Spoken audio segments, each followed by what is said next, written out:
Hello नमस्ते everyone. आज चाहिँ धेरै समयपछि म चाहिँ बहराइनको एउटा सिटीमा छु। तपाईहरुलाई म सिटी साथसाथै देखाउँछु है त। ल हेर्नुहोस्, यो चाहिँ बहराइनको बहराइन बे भन्ने एउटा सिटी छ। हेर्नुहोस् त नजारा।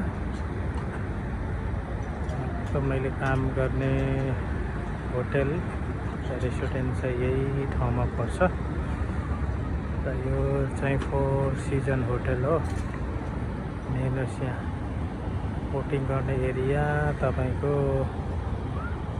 यहाँ चाहिँ विकेन्डमा चाहिँ धेरै पर्यटकहरू आउँछन्, जस्तै साउदी अरबिया, कुवेत, युएई, अन्य छिमेकी देश जो चाहिँ बहराइनको छिमेकी देश मित्र राष्ट्रहरूबाट चाहिँ आउने गर्दछ।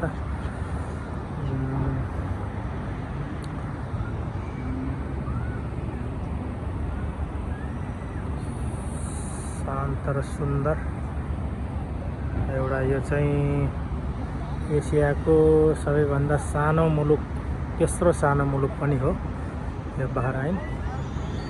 यहाँ चाहिँ लगभग तपाईको 8 लाख यहाँको नागरिकहरू छन्, लोकल नागरिकहरू।